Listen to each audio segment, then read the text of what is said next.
Ini kelas berapa ya? 7C, Pak. 7C. Waduh, semester 7. Satu langkah lagi sudah. Ingin. Baik. Oke, bisa di mute dulu. Kita mulai ya. Bismillahirrahmanirrahim. Assalamualaikum warahmatullahi wabarakatuh.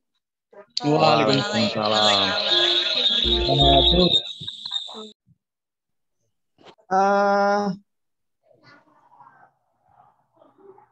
Di semester 7 ini untuk kelas 7C izin memperkenalkan diri. Saya grogi sama kalau mau ngajar semester 7. Karena semester 7 ini semester yang sudah cukup dewasa dan semester 7 harusnya sudah nggak lagi minta uang sama orang tua ya. Semester 7 harusnya sudah mandiri ya, makanya saya grogi. Oke, teman-teman, saya diamanahin sama lembaga untuk mentransfer knowledge ya. Motivasi tentang kewirausahaan. Izin saya mute dulu, ini mengganggu. Saya kunci dulu. Ini supaya tidak ganggu semuanya ya. Jadi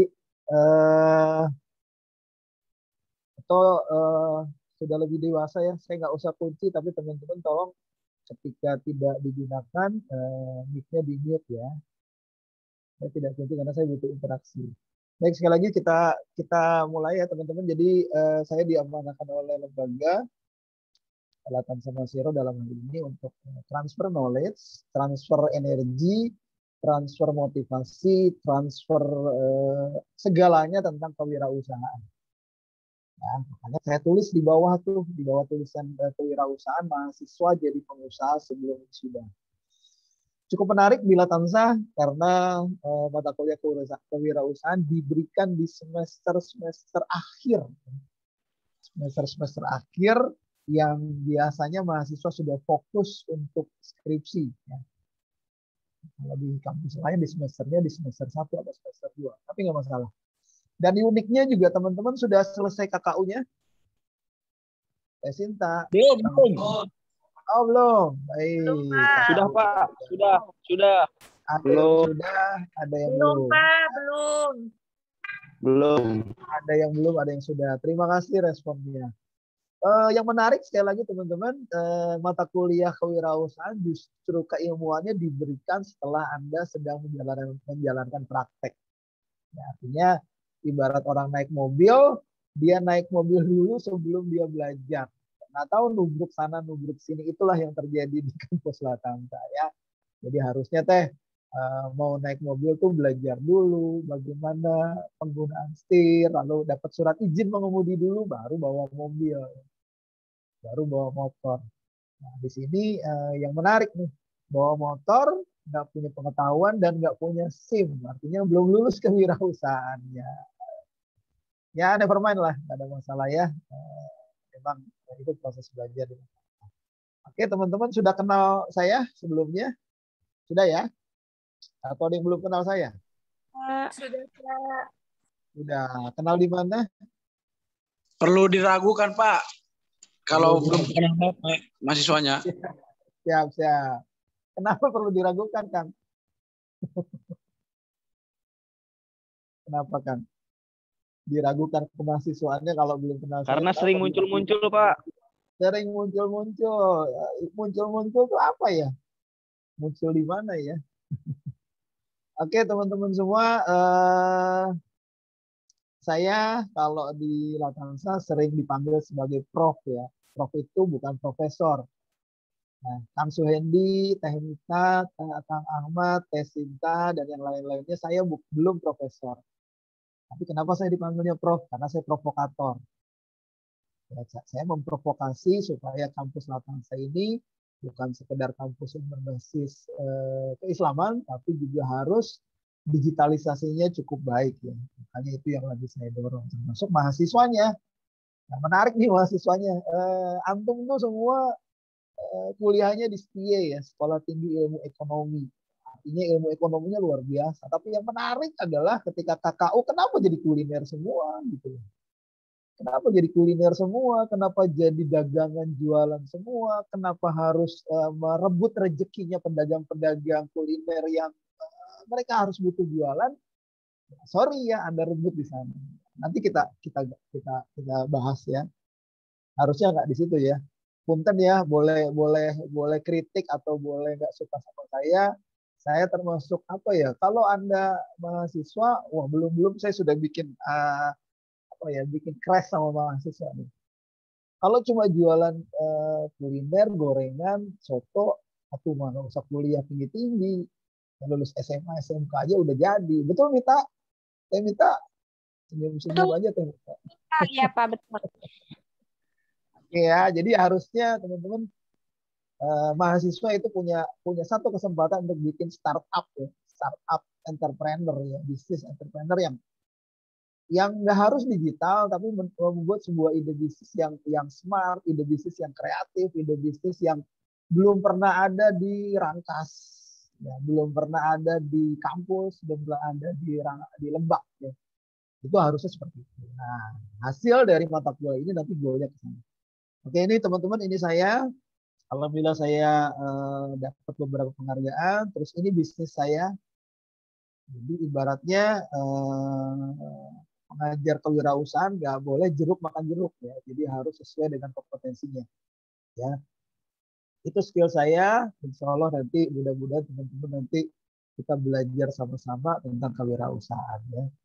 Saya spesialisnya memang di marketing. Yang menarik di sini teman-teman ya, saya orang komputer, ya S1 saya komputer, Skom, S2 saya juga komputer, saya expert di komputer, tapi saya suka sama marketing.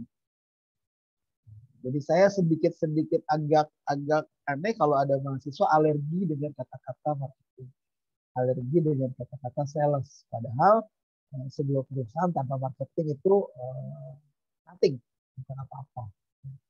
Justru dengan marketing itu Anda akan lebih tahu segala hal. Ya, itu nomor telepon saya, itu email saya, itu media sosial saya di bawah, teman-teman bisa follow atau teman-teman bolehlah kepo-kepo saya itu. Nah, sekarang kita masuk teman-teman ya, kita awali dengan basmalah. Bismillahirrahmanirrahim. Baik, saya punya satu filosofi buat belajar. Filosofi yang pertama adalah inamal amalu biniat. Kalau jernih di hulu, insya Allah akan jernih pula di hilir.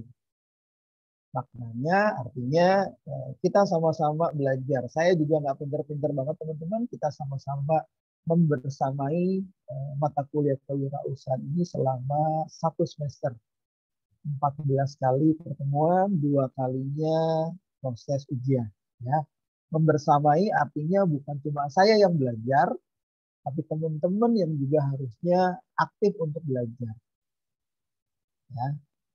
Nanti mungkin teman-teman melihat sedikit perbedaan saya dengan dosen yang lain. Saya tidak ingin saya yang cuma memberikan materi, tapi saya minta Anda yang harus aktif untuk bersama-sama membersamai mata kuliah ini. Ya, jadi ya, jadi kita sama-sama belajar. Kalau ada yang tidak jelas, langsung raise hand, langsung open mic, langsung ditanya.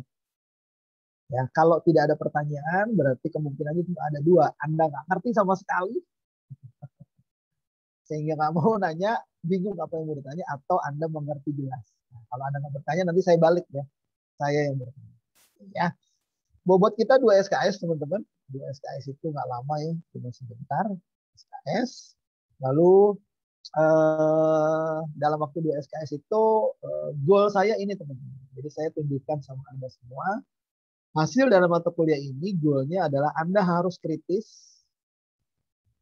Anda harus kreatif, Anda harus sistemik, dan Anda harus ilmiah. Dan Anda harus punya etos orang pengusaha muda. Ya, etos itu semangat. Artinya, sekali lagi, kita sama-sama belajar ya.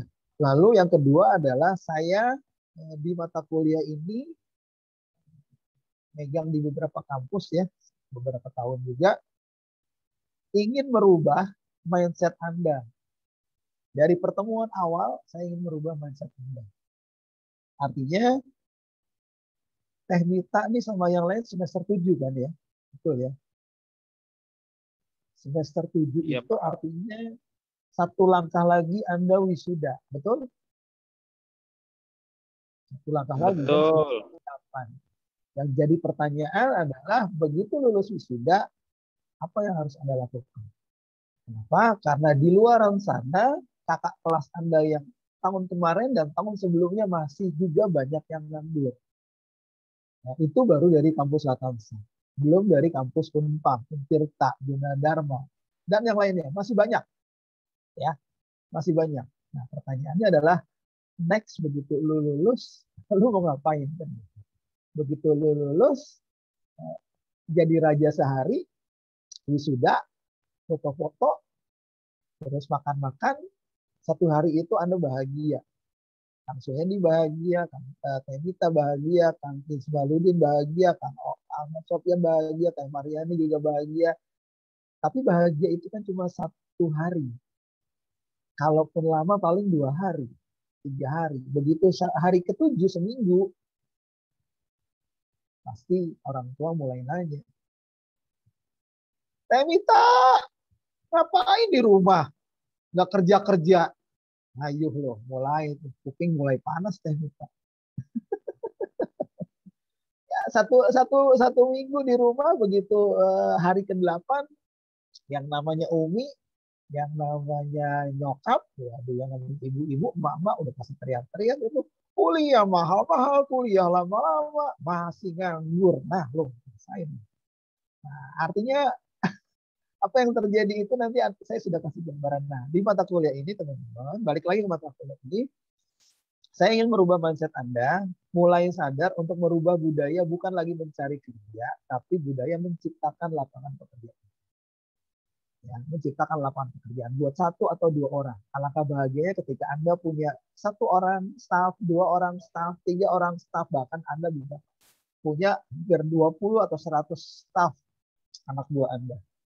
Ini akan sebuah kebanggaan. Dan sebuah kebahagiaan ketika tanggal 25 Anda memberikan gaji buat karyawan-karyawan. Bukan Anda meminta gaji, tapi Anda memberikan gaji buat karyawan. Nah, coba kalau saya tanya sama siapa ya, Teh Mita atau Teh Mita deh yang lagi sakit gigi. Teh Mita lebih mulia mana, tangan di atas atau tangan di bawah Teh Mita? Tangan di atas, Pak. Oke, lebih mulia tangan di atas ya. Kalau lebih mulia tangan di atas, Teh Mita, yang tangan di bawah itu siapa Teh Mita? Kasih tahu sama Yang saya, tangan di bawah siapa? lebih membutuhkan, Pak. Siapa yang lebih membutuhkan? Gila berisik. Yang lebih membutuhkan orang-orang yang Siapa? Siapa? Sebutin namanya siapa? Sebutin. nama gimana, Pak? Siapa yang membutuhkan dan yang membutuhkan itu? Yang tangannya harus apa namanya, harus minta-minta gitu, siapa yang membutuhkan? Siapa sih? Gampang Karyawan. jawabannya. Ya, karyawan. Jadi kalau Anda jadi karyawan, di tangannya di bawah. Nah, di mata kuliah ini kita yuk belajar supaya bagaimana kita mengoptimalkan diri kita, kritis, kreatif, sehingga kita punya kebermanfaatan buat orang lain. Ya, bermanfaatan artinya apa? Kita bisa menjadi satu tempat untuk teman-teman kita, adik-adik kelas kita bekerja sama kita. Nah, itu di bawah teman. Goal dari mata kuliah ini adalah menciptakan entrepreneur startup kampus, bukan entrepreneur yang kuliner. Nah, Kang Ismaluddin kalau bisa jangan pakai kaos oblong gitu ya. Mahasiswa walaupun di rumah, kuliah tetap harus sopan ya. Begitu ya. Anggap aja ini kita di kelas, walaupun lewat online. Saya aja rapi ya, saya nggak pakai kaos oblong. Oke, itu daftar pustakanya teman-teman ya, daftar pustakanya. Saya sarankan Anda punya, nggak harus satu, lebih dari satu boleh. Anda boleh pakai bukunya Robert T. Kiyosaki, Facebook Quadrat, Anda boleh pakai bukunya Renal Kasali, Anda boleh pakai buku apapun ya tentang kewirausahaan. Bila saya ngajar 7A, 7K, dan 5C. Satu lagi 7B-nya Islamic Entrepreneur. Bersama ya. Oke, lanjut teman-teman ya. Ini tujuannya supaya teman-teman sadar di mata kuliah ini. Oke, di kesibukan saya juga mentor di beberapa tempat untuk menyampaikan bisnis-bisnis. baik itu buat emak-emak, bapak-bapak, atau anak-anak muda. Anda boleh kumpulin untuk emak-emak di kampung Anda. Yuk kita belajar bisnis yuk. Kita bisnis UKM yuk. Atau Anda kumpulin bapak-bapak di RT, yuk kita ajarin, saya ajarin deh ya. Atau anak-anak muda di Karang Taruna, yuk kita belajar bisnis supaya nggak lagi minta sama orang tua. Ya, oke. Ini aturan mainnya teman-teman ya. Saya jelaskan dulu rule-nya supaya proses perjalanan kita bersama di kelas 7C ini lancar. Ya. Nah, kita belajar 13 sampai 14.40 ya. Lalu media belajar unit, ada YouTube, ada IGTV, ada WAG, juga ada Google Classroom. Ya. Mudah-mudahan teman-teman sudah join di sana. Kenapa harus Google Classroom? Insya Allah Google Classroom itu 1 hari atau 2 hari menjelang kuliah saya sudah upload mata kuliahnya, materinya, sehingga Anda bisa belajar dulu. Dan saya harapannya sebelum masuk kelas Anda buka dulu materinya. Ya, jadi masuk kelas nggak omong kosong ya. Nggak kosong. Terus absennya, mohon izin absen saya buka hanya 30 menit ya. Jadi setelah 30 menit dari jam 1, berarti sekarang sudah 10 menit lagi absen akan otomatis tertutup. Jadi jangan sampai Anda lupa absen ya. Saya buat absennya automatically 30 menit langsung tutup sendiri ya. Oke, sudah absen semuanya? Sudah, Pak. Sudah, Ya. Pak. Di setiap pekan absen ini akan otomatis nutup sendiri ya. Jadi jangan teriak-teriak lagi sama saya. Pak belum absen. Rasain saya udah kasih waktu 30 menit. Terus buat yang nggak bisa hadir atau yang sinyalnya terputus, saya selalu upload materi saya di YouTube channel saya sama di IGTV ya. Oke, lanjut. Nah, ini presentasi penilaian, mudah-mudahan teman-teman sudah hafal ya. Kehadiran 15% artinya UTS Anda minimal ketemu dengan saya 5 kali. Kalau di bawah 4 kali berarti nggak bisa UTS. Ya, tugas 25%. Lalu UAS-nya yang menarik di mata kuliah ini tidak ada UAS, teman-teman. Lagi ya, tidak ada UAS. Yang ada adalah Anda presentasi proyek. Proyeknya apa? Boleh pakai proyek KKU atau proyek yang baru. Yang jelas presentasi startup bisnis. Nanti kita akan belajar bikin proposal bisnisnya. Ya, per kelompok 5 orang boleh menggunakan kelompok KKU atau kelompok baru, up to you, terserah Anda. Ya, jadi sekali lagi UAS presentasi kelompok. Kalau nilai presentasi bisnisnya, proposal bisnis ya, saya bukan lihat kulinernya, saya nggak butuh produknya, saya butuh proposalnya, ide bisnisnya. Kalau proposal bisnisnya layak, diterima dan menarik, kreatif, baru dinyatakan lulus. Kalau nggak lulus, berarti Anda remedial. Remedial. Ikut mata kuliah kewirausahaan semester berikutnya. Nggak ada remedial. Serius Pak? Iya, mata kuliah kewirausahaan nggak ada remedial. Yang ada Anda presentasi lagi di semester berikutnya. Jadi harus serius. Oke, sampai di sini ada pertanyaan teman-teman semua? Pak Yulikus kejam. Enggak, saya nggak kejam. Saya cuma sadis. Ada pertanyaan? Teh Sinta, Teh Ella, Emita, Kang Ismail, Udin. Ada pertanyaan? Sudah jelas, Pak. Cukup jelas. Baik ya. Yang lain cukup jelas ya. Udah, Pak. Jadi sekali lagi UAS-nya nggak ada UAS. Nah, yang ada adalah Anda presentasi. Nanti Anda tanya, Pak, kita kan udah presentasi di KKU. Nah, itu kan urusan KKU, bukan urusan saya. Nah, jadi saya ingin menilai sejauh mana mata kuliah kewirausahaan ini berhasil adalah sejauh mana Anda buat proposal ide bisnis yang menarik. Dari proposal bisnis modelnya, struktur organisasi, timeline-nya. Timeline itu artinya bisnis Anda bukan cuma bisnis yang hari ini dibuka, besok tutup. Jadi saya mau lihat timeline-nya bisnis ini 6 bulan mau jadi apa, 1 tahun mau jadi apa, 3 tahun mau jadi apa, sampai dengan 10 tahun rencananya bisnisnya mau jadi apa. 10 tahun. Ya, saya minta proyeksinya. Supaya harapannya begitu Anda lulus, nggak dapat kerja, please deh, ini dijalani. Langsung bisa jalan. Langsung bisa jalan. Kemarin saya 2 kali ngajar di Akbid, akhirnya mereka jadi bidan-bidan yang bidanpreneur, punya usaha. Bidan bro, bidan sis, punya bisnis. Apalagi anak ekonomi ya. Lalu strategi sama properti marketingnya seperti apa. Nah, keilmuannya nanti kita pelajari selama 14 hari. Ya. Oke, lanjut teman-teman semua. Nah, ini detailnya. Mudah-mudahan teman-teman sudah baca ya. Hari ini kita tentang fundamental, terus pertemuan kedua tentang konsep bisnis. Pertemuan ketiga, halo, saya sudah minta nama-nama kelompoknya dan rencana bisnisnya. Pertemuan ketiga harus sudah setor. Kenapa? Supaya di pertemuan ketiga dan seterusnya saya sudah mulai mentoring per kelompok. Mentoring artinya apa? Bimbingan per kelompok. Bimbingannya di mana, Pak? Bimbingannya bukan di hari belajar, tapi bebas. Anda boleh pakai Rabu atau Sabtu. Nah, kita ngobrol-ngobrol tentang bisnis Anda. Supaya bisnis Anda nggak cuma ditulis, tapi bisnis Anda bisa struggle dan bisa jangka panjang untuk masa depan ini.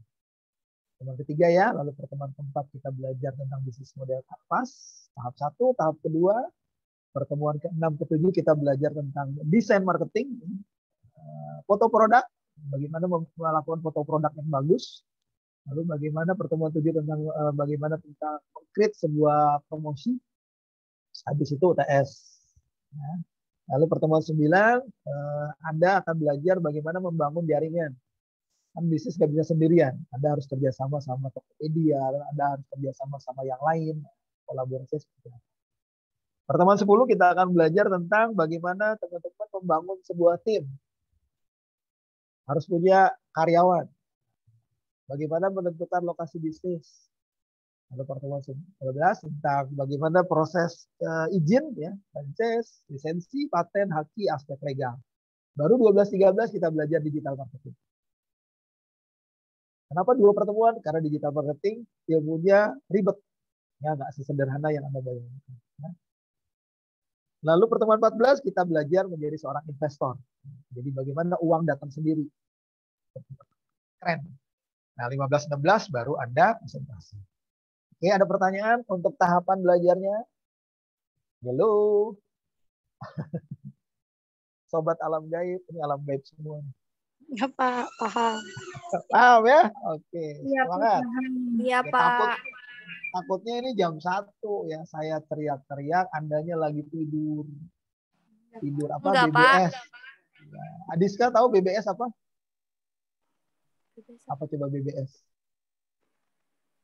Mariani tahu BBS apa? Kurang tahu, Pak. Bagian Mariani tidur jalan. siang, Pak. Ya, bobo-bobo siang. Bagian tidur siang. Ya, Bagian tidur siang, Pak. Bobo siang. Ya, mudah-mudahan enggak ya. Ya, saya akan berusaha membuat Anda matanya nggak ngantuk ya. Dor. Ya, membuat Anda nggak ngantuk. Nah, oke, kita mulai pertemuan yang pertama. Ya, teman-teman, kita akan belajar tentang fundamental atau fondasi sebuah bisnis, sebuah wirausaha. Kenapa wirausaha atau bisnis itu harus punya fondasi? Seperti halnya sebuah bangunan, teman-teman, nggak usah bangunan lah, sebuah pagar, kalau dibangun di atas tanah, nggak punya fondasi yang kuat menancap ke tanah, pagar ini akan roboh. Ya, pagar ini akan roboh.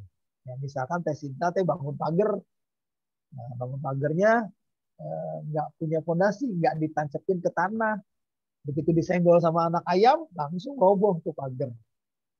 Ya, bukan disenggol orang, bukan disenggol bulldozer, disenggol anak ayam. Kenapa? Karena fondasinya nggak kuat. Begitu juga kalau misalkan Teh Adiska bangun gedung, bangun rumah, bangun ruko, atau bangun apapun, nggak punya fondasi yang kuat, juga roboh. Termasuk Teh Ela, mau bangun rumah tangga, misalkan mau nikah, fondasinya cuma cinta. Ih, makan tuh cinta, kan gitu. Begitu cintanya hilang, selesai rumah tangganya. Fondasinya kuat kalau cuma cinta. Mariani senyum-senyum, kenapa, Mbak? Oke, ya itu fondasi. Pentingnya sebuah fondasi supaya teman-teman ketika nanti membangun bisnis, baik itu gagal atau sukses, fondasinya tetap kuat. Ketika gagal, tetap yakin bahwa kita selalu bersama dengan Allah. Ketika sukses pun, omsetnya sudah jutaan, miliaran, tetap yakin bahwa kita tetap dekat dengan Allah. Jangan begitu bisnisnya sudah laris manis, terus sudah punya mobil, sudah bisa berangkat umroh, orang tuanya berangkat umroh, terus TLA setiap tahun bisa berangkat umroh karena tajir melintir, tapi lama-lama lupa sama sedekah, lupa sama orang-orang di sekelilingnya, lupa sama orang tua. Nah, berarti ini fondasinya nggak kuat. Ya, teman-teman ya. Jadi kita belajar tentang fondasi. Insya Allah teman-teman yang hadir di kelas ini, yang nawaitunya ingin menimba ilmu tentang kewirausahaan, kita doain ya, saya doain juga mudah-mudahan semuanya diluaskan rezekinya dan bisa tumbuh menjadi orang-orang yang sukses, hidupnya berkah, Amin. bagi agama, bangsa, dan negara. Amin ya. Nah, sekali lagi mata kuliah ini visi utamanya adalah bukan cuma Anda belajar menjadi mampu secara finansial nanti teman-teman, tapi visi utamanya adalah Anda menjadi pengusaha yang selalu dekat dengan Allah.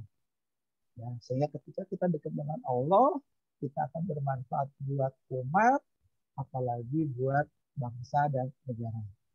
Jadi materi pertama ini adalah fondasi dasar. Fondasi dasar. Nah, fondasi dasar itu rujukannya dari mana? Nah, rujukannya teman-teman dari banyaknya buku yang saya baca ya. Lalu seminar-seminar yang saya ikutin dari mulai saya kuliah dulu, baik seminar yang gratis maupun seminar yang berbayar, termasuk pengalaman saya membangun bisnis sampai jatuh tuh. Kok pakai eho Pak? Iya, jatuh benar-benar jatuh. Jatuh nggak cuma kepleset, jatuh bener. Utangnya miliaran. Sampai pengen bunuh diri. Nah, di sini saya mau kasih pengalaman ya. Kan apa ya? Kalau teman-teman waktu di sekolah SD, SMP, SMA pasti pernah dengar ya. Pengalaman adalah guru yang paling berharga. Betul nggak? Betul. Teh Muflihatus Sa'dah. Betul nggak? Pengalaman adalah guru yang paling berharga. Betul nggak? Pak.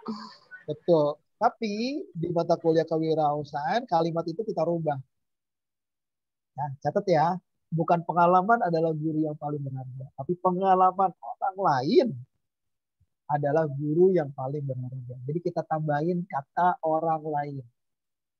Kalau pengalaman adalah guru yang paling berharga, berarti Anda mengalami jatuh dulu, gagal dulu, baru punya pengalaman. Nah, kebetulan di sini sudah ada yang punya pengalaman, makanya belajar sama orang yang sudah pernah jatuh supaya Anda nggak jatuh juga, gitu ya. Jadi pengalaman apa? Pengalaman orang lain adalah apa Teh Sinta?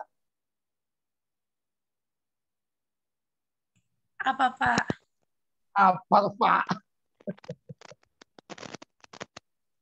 Putus-putus.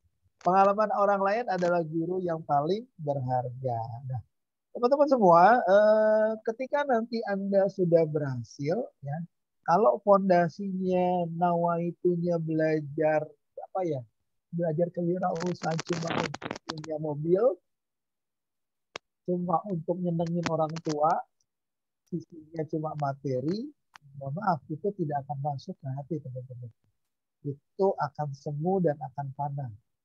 Ya, kalau nawaitunya bisnis itu cuma ingin banyak duit, ya mendingan jangan jadi pengusaha. Ya, karena niat seorang pengusaha yang pertama adalah bagaimana bisa menolong orang lain. Nah, seorang pedagang itu menolong orang lain. Ya. Ini fondasi pertama. Jadi sekarang yuk sama-sama teman-teman yang sudah join di sini, yuk niatin dulu, ya Bismillah dulu niatin bahwa Anda belajar kewirausahaan atau belajar wirausaha bukan ingin banyak-banyakan duit, bukan ingin banyak-banyakan omset, bukan ingin gaya-gayaan nanti punya mobil, ya, punya rumah bagus, itu doa nggak apa-apa. Tapi nawaitunya bukan di sana. Ya, bisnis itu nawaitunya adalah bagaimana kita bisa bermanfaat buat orang lain. Itu dulu. Tukang bakso punya manfaat buat orang lain nggak? Punya. Ya, tukang ojek punya manfaat buat orang lain nggak? Punya. Nawaitunya di situ. Ya. Ini pengalaman ya. Saya pernah nawaitunya ingin dapat mobil, ingin kaya-kaya. Ya. Ketika kita punya mobil, itu cuma dilihat sama orang sukses ya. Tapi mobil itu kapanpun bisa diambil sama Allah. Dan rumah kita kapanpun bisa diambil sama Allah. Jadi kalau dulu kita pernah dengar kata-kata ini masih fondasi teman-teman ya. Pasti teman-teman pernah dengar bahwa hasil tidak pernah mengkhianati proses. Bisa diulang, Adiska? Hasil tidak pernah mengkhianati proses. Bisa diulang, Adiska, kata-kata saya? Hasil tidak mengkhianati proses. Ya. Tidak Maksudnya pernah apa, Adiska? mengkhianati proses. Ya. Maksudnya apa? Maksudnya apa? Tahu nggak? Hasil tidak pernah mengkhianati proses. Maksudnya apa? Segala usaha yang kita udah jalanin hasilnya nggak akan sia-sia, Pak. Insya Allah. Oke. Sampai di sini teman-teman. Oke, makasih Teh ya. Oke, bisa di-mute lagi. Sampai di sini kesannya kata-kata ini benar teman-teman.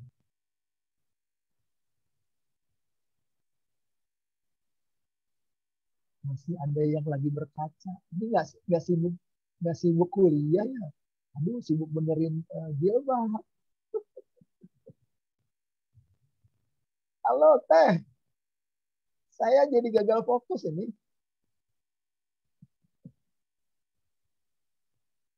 Oke, sudah bercerminnya?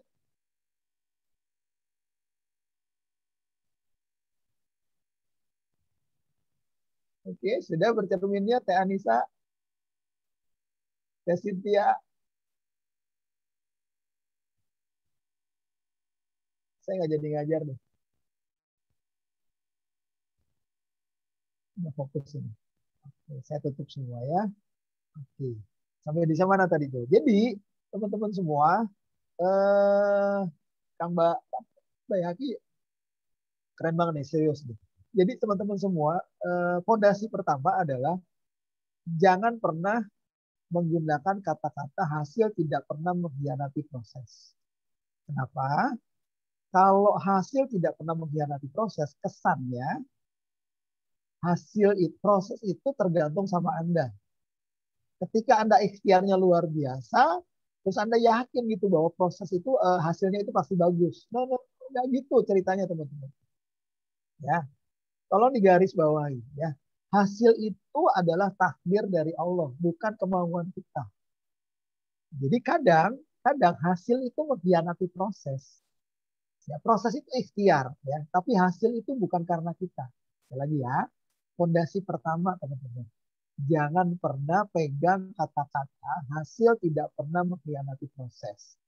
Ketika Anda menuhankan kata-kata itu, kesannya bahwa semua yang Anda lakukan itu karena Anda. Semua yang Anda kerjakan itu karena Anda. Padahal bukan. Hasil dan berhasil dan tidaknya Anda bukan karena Anda. Tapi karena apa? Takdir dari Allah. Bisa diulangi Teh Novita penjelasan saya? Bisa Pak, bisa. Ya, gimana Teh? Kalau pondasi itu jangan megang hasil tidak akan mengkhianati proses. Karena itu tuh kesannya sama aja kayak yang dikerjain itu kayak hasil kita sendiri. Ya. Tapi harus hasil itu takdir dari Allah, bukan kemauan kita.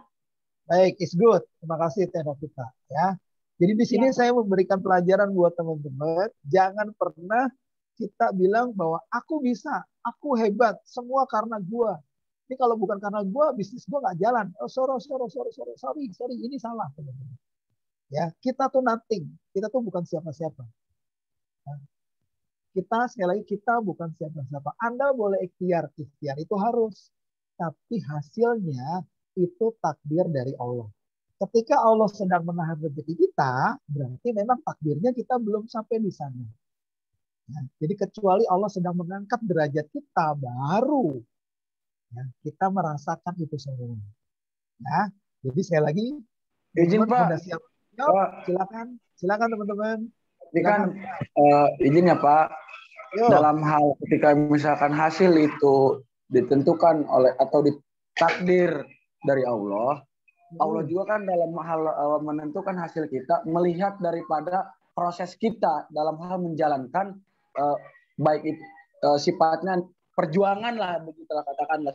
Sudah sejauh mana sih ini benar-benar berproses, benar-benar berjuang untuk mencapai hasil yang diinginkan. Nah, ketika hasil itu dinilai, apakah proses itu dinilai, katakanlah dinilai bahwa misalkan proses WND itu dinilai layak untuk mendapatkan hasil begini, ya artinya dia bisa mendapatkan hasil ini. Nah, ketika misalkan hasilnya itu di luar apa yang kita inginkan, berarti kalau WND itu suka mengkoreksi diri, artinya ya saya berprosesnya ataupun apa yang saya lakukan berarti dulu itu tidak bisa mencapai itu karena ada beberapa misalkan karena ini karena itu, begitulah kira-kira Pak. Karena kalau Suhendi itu berprinsip bahwa masa sekarang ini ya masa menentukan masa yang akan datang, kira-kira begitu Pak.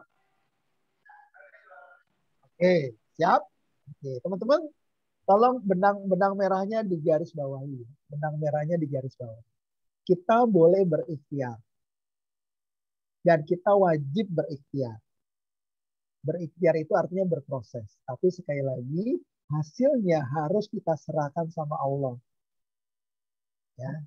Jadi kadangkala takdirnya dari Allah, ya, takdirnya dari Allah. Kalau belum saatnya kita dinyatakan berhasil, ya Allah sudah berkehendak, nanti dulu kata Allah. Karena Allah yang maha tahu kapan kamu sukses dan kapan saatnya kamu bisa meraih keberhasilan. Ya, ini satu benang merahnya. Yang kedua, ketika kita menuhankan kata-kata, gue udah berusaha nih, harusnya gue udah berhasil. Sorry bro, hasil itu yang menentukan Allah. Walaupun kita sudah berusaha, rezeki itu bisa ditahan nantinya. Supaya kita mengevaluasi. Kenapa? Karena sesungguhnya di dalam Islam tidak ada kata gagal. Ya, sekali lagi ya, di dalam Islam tidak ada kata gagal. Yang ada adalah proses untuk menunda.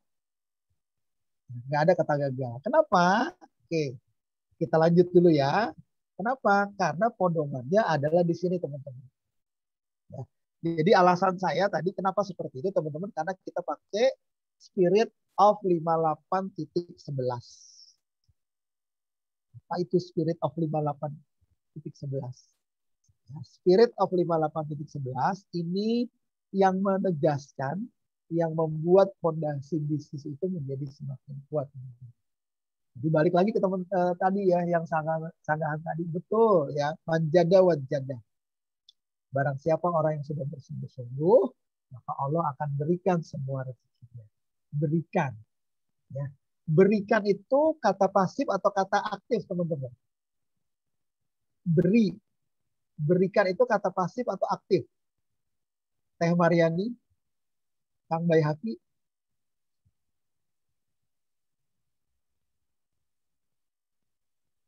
Teh Mariani satu kali. Saya kalau panggil 3 kali nggak nyaut, berarti saya coret absennya ya. Teh Mariani 2 kali. Iya, Pak. Teh Mariani 3 kali. Oke. Iya. Fokus ya, saya lihat kamu nggak fokus ya. Sekarang coba. Ya, tadi kalimat tadi saya jelasin apa Teh Mariani?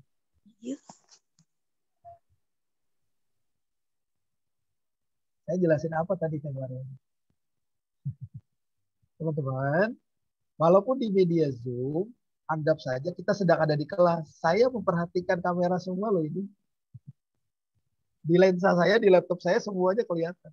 Jadi saya selalu memperhatikan bagaimana mahasiswa saya interest atau enggak. Kalau enggak langsung saya tag, saya nanya. Saya nggak mau teman-teman duduknya di sini, zoomnya di sini mubazir. Allah nggak suka yang mubazir. Allah itu nggak suka sesuatu yang mubazir. Ada duduk di sini dengerin saya tapi nggak ngerti. Nah itu mubazir. Dan itu, hal yang mubazir itu dibenci sama Allah. Hati ya. Oke. Mariani tadi saya jelasin apa? Aduh menghilang kameranya. Oke nggak masalah ya teman-teman. Balik lagi ya tadi teman-teman semua ya. Jadi manjada wajada. Barang siapa yang bersungguh-sungguh, Allah akan memberikan itu semua. Nah, tadi kembali kata-kata tadi. Berikan itu kata pasif atau aktif? Ada yang bisa bantu saya? Teh Siva atau Teh Esta? Berikan itu kata pasif atau aktif?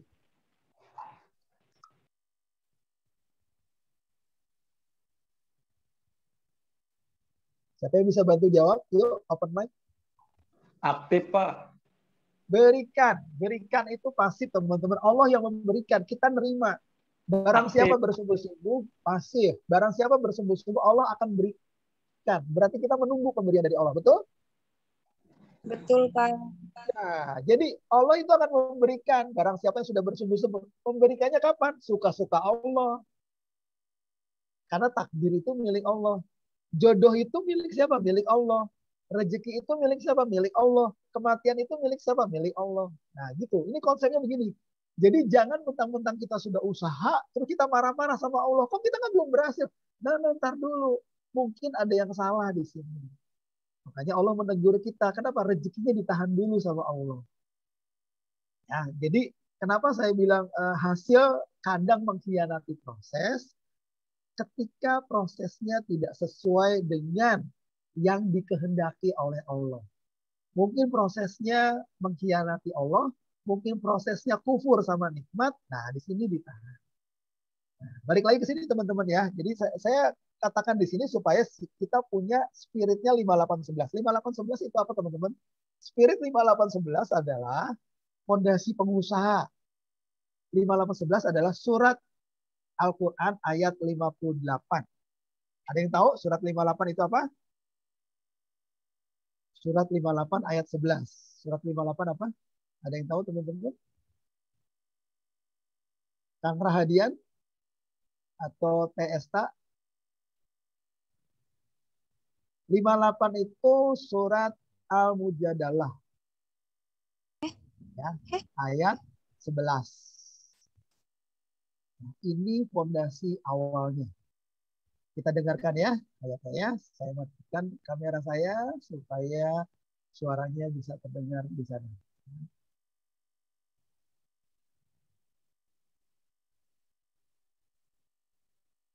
يا أيها الذين آمنوا إذا قيل لكم تفسحوا في المجالس فافسحوا يفسح الله لكم وإذا قيل انشزوا فانشزوا يرفع الله الذين آمنوا منكم والذين أوتوا العلم درجات Wallahu bima ta'malun khabir. Sadaqallahul azim. Nah, TSTA bisa dibacain artinya di atas?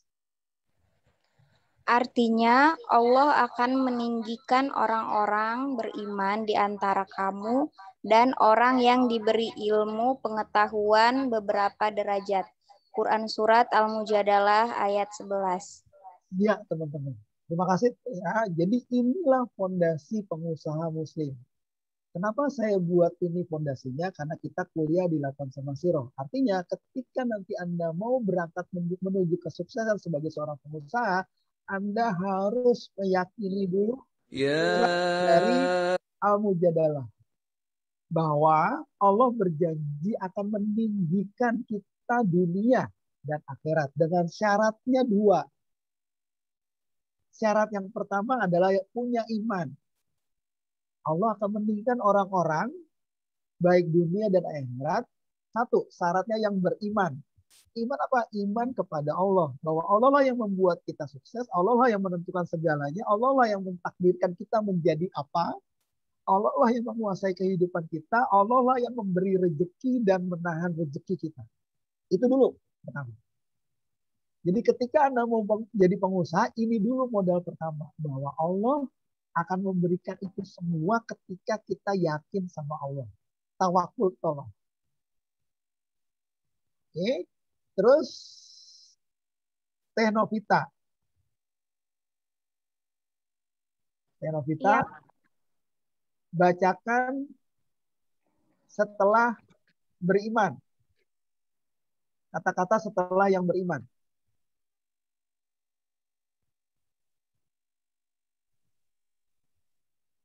Niscaya Allah akan meninggikan orang-orang yang beriman di antaramu dan orang-orang yang diberi ilmu pengetahuan beberapa derajat. Oke, tetap dibuka mic-nya Teh Novita, diberi ilmu pengetahuan. Berarti ini kata pasif atau aktif? Pasif, Pak. pasif. Kita akan diberi pengetahuan. Yang memberi pengetahuan siapa? Guru, dosen, atau siapapun itu, No, Pak. salah. Allah yang memberikan pengetahuan. Nah, ini saya luruskan teman-teman semua. Ya, pengetahuan itu bukan milik dosen, pengetahuan itu bukan milik kampus, pengetahuan itu bukan milik orang pintar, pengetahuan itu milik Allah. Allah Maha Zat. Nah, Allah hanya akan memberikan ilmu pengetahuan beberapa derajat untuk siapa? Untuk orang-orang yang beriman. Jadi, kalau ada kata pepatah, belajarlah sampai ke negeri Cina, itu salah. Untutlah ilmu sampai ke negeri Cina, itu salah. Kenapa? Karena ilmu itu miliknya Allah. Jadi kalau teman-teman mau jadi pengusaha yang sukses, ilmu tentang bisnis, tentang apapun, kuncinya satu, berimanlah. Allah akan kasih itu semua dan gratis. Sampai di sini dulu teman-teman ya. Jadi ini adalah bentuk Izin Pak, boleh itu ketahuan Pak. seorang pengusaha untuk menjadi seorang pengusaha yang sukses. Ya Kang, silakan Kang. Izin Pak, tadi soal kata pepatah bahwa kejarlah sampai ke negeri Cina, begitulah apa kata. Kira-kira begitu. Kalau menurut Suhendi sih itu satu kata motivasi untuk kita semua, bahwa sekalipun negeri Cina itu adalah negeri komunis, kalau tujuannya adalah untuk mengejar ilmu, ya nggak masalah begitu Pak. Yang penting imannya kita mengejar ilmu, yaitu adalah tujuannya kepada Allah, begitulah. Karena kalau salah maaf ya Pak, kalau yang Suhendi dipahami itu bahwa mencari ilmu itu hukumnya fardu ain lah kalau nggak salah ya Pak. Oke. Kan? Nah ya Kita artinya kemana pun kau melangkah ketika engkau mencari bukan. Saya luruskan. Kita bukan mencari ilmu, tapi kita mencari Allah. Ilmu itu akan diberi oleh Allah ketika kita beriman. Ini yang harus saya luruskan di Latansa Masirah. Ya, kita coba kulitin ini Al-Mujadalah 11. Ya, ambil satu ini aja, satu ayat ini aja. Allah akan memberi kita ilmu pengetahuan ketika kita beriman. Makanya saya memberikan materi kewirausahaan basisnya adalah Islam. Karena kita kuliahnya di Latansa. Kecuali saya ngajar di kampus yang bukan Latansa. Nah, modalnya ini. Boleh itu pepatah itu kita gunakan, tapi kita jangan sampai gunakan kata pepatah motivasi teman-teman. Kita balik lagi ke Al-Quran dan hadis. Yuk kita Muslim balikkan ke Al-Quran dan hadis. Gak ada tuh semuanya kalau semuanya kalah sama Al-Quran dan hadis. Jadi sekali lagi kita bukan mencari ilmu teman-teman semua ya. Makanya kalau misalkan teman-teman ngejar dosen itu salah. Dosen itu nggak punya ilmu. Ilmu itu miliknya Allah.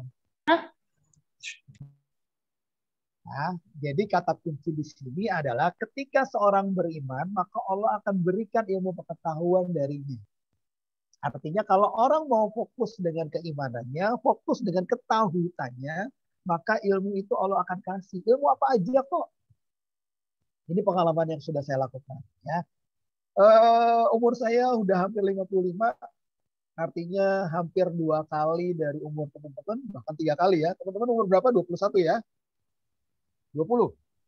21, Pak. 21, ya.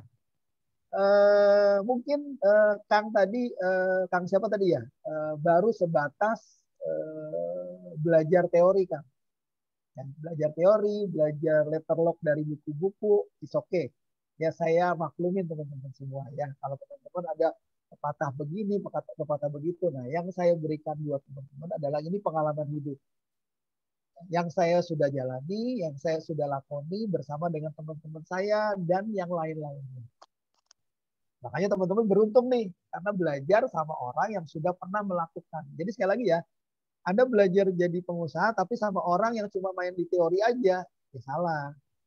Ya, cuma main teori aja. Belajar berenang cuma baca buku aja, nggak pernah masuk kolam renang, nggak bisa berenang. Ya. Tes Sinta misalkan, mau belajar nembak, cuma dibaca aja, belajar mana, baca aja, tapi nggak pernah praktek mana, nggak bisa mana. Ya. Kang Rahadian misalkan, mau belajar naik kuda, ya, mau belajar naik kuda, udah baca tuh teorinya, sampai 10 buku dibaca, tapi nggak pernah naik kuda, ya nggak bisa juga. Nah, kebetulan, bukan ingin sombong teman-teman, ini sudah pernah dilakukan dan ini berbagi pengalaman sama Anda. Jadi ternyata segala ilmu yang di luar itu kalah dengan yang namanya Al-Quran. Jadi fondasi pertama ya. Nah, takwa dan tawakal. Nah, sekarang teman-teman supaya paham, tolong disimak video ini. Video durasi 3 menit ya. Tolong disimak video ini. Saya matikan video saya. Lalu teman-teman simak video ini ya.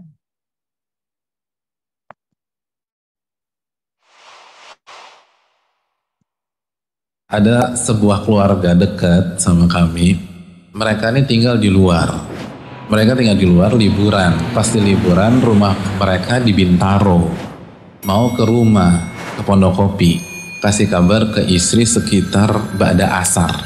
Kata mereka, kita start ya ba'da asar ya. Dari Bintaro. Istri saya kabari, mereka sudah start ba'da asar jam 4:30. Kira-kira antum kalau jadi saya, kita tinggal di Pondokopi, Jakarta Timur, mereka sampai jam berapa hadirin? Habis maghrib ya, itu estimasi saya juga habis maghrib sampai nih. Habis maghrib belum datang. Habis isya belum datang. Jam 8 belum datang. Jam 9, jam 10, jam 11. Antum tahu mereka tinggal di luar negeri. Kita aja tinggal Jakarta setahun nggak keluar rumah bingung sekarang gitu loh, ini udah berubah.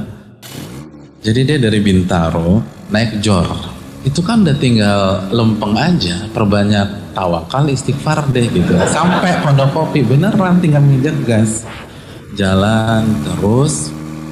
Setelah Jati Asih itu kan ada persimpangan yang mau ke Bekasi sama mau ke Cawang, bener nggak? Pondokopi dia tinggal lurus aja lagi. Habis itu ketemu Pondok Kelapa, lalu ketemu Bintara, keluar sampai tuh rumah kita. Karena nggak tahu jalan, bingung, dia belok kiri ke arah Cawang. Lalu masuk tol dalam kota. Masuk tol dalam kota ke arah Tanjung Priuk. Lalu dia turun di Cempaka Putih. Jadi turun Cempaka Putih belok kiri. Ngelewatin kan Rumah Sakit Islam Cempaka Putih, lurus terus sampai Senen, lurus lagi Tugu Tani, masuk Merdeka, samping Gambir, terus kanan Monas, begitu sampai bundaran yang depannya BI, belok kiri masuk Tamrin, belok kiri lurus sampai Semanggi. Semanggi ambil kiri, masuk lagi Gatot Subroto, masuk tol lagi ke Pondokopi. Dari situ kan tinggal lurus aja tuh, keluar nanti Jati Bening gitu, atau keluar masuk dia lagi. Dia lurus, pas sampai Cawang kan ada pecahan, lurus Cikampek, terus kiri Jagorawi, dia kiri Jagorawi, Jagorawi ke arah Bogor. Habis itu kan sebelum Cibubur kan ada pintu gerbang tol Jor, masuk Jor lagi dari sana, barulah keluar Bintara. Sampai rumah jam 12 kurang. Apa sih yang bisa kita petik? Jangankan bicara sorga hadirin, bicara Bintaro Pondokopi aja nih, nggak pakai ilmu, muter-muter, stres, bingung dia tuh. Dia pikir udah bener, salah lagi. Pernah nggak sih tuh bayangin perasaan begitu tuh? Pengen Pondokopi tiba-tiba nyasar kok ada Monas. Itu kan perasaan. Itu sederhana aja deh. Itu Bintaro Pondokopi. Gimana kalau kita bicara kehidupan yang lamanya 60 tahun, 70 tahun, terus cita-cita kita pengen surga dan nggak punya ilmu. Duh, kesian hadirin sekalian. Nggak nyampe-nyampe. Alih-alih masuk surga ke neraka, na'udzubillah min dzalik. Masa surga nggak pakai ilmu hadirin? Qul hal yastawi alladhina ya'lamun walladhina la ya'lamun. Katakan, emangnya sama orang yang tahu dan orang yang nggak tahu? Beda. Oke. Teh Fitri bisa ceritain hikmah dari video tadi? Hikmahnya apa Teh Fikri? Video tadi. Jadi ada sebuah keluarga dari Bintaro mau ke Pondok Kopi yang sebenarnya jalannya itu lurus, tetapi dia nggak pakai ilmu, jadi dia belok-belok ke arah muter-muter gitu. Jadi hikmahnya kalau misalnya kita hidup lama di dunia, mau masuk surga, nggak punya ilmu itu, pasti muter-muter. Muter-muter kemana? Maksudnya Artinya tanpa ilmu kita nggak akan pernah bisa jadi apa-apa. Ya, kita mau masuk surga malah masuk neraka. Begitu juga kalau kita mau jadi pengusaha, mau bisnis. Dan pemilik ilmu itu siapa? Pemilik ilmu itu cuma satu, yaitu Allah. Ya, bukan dosen.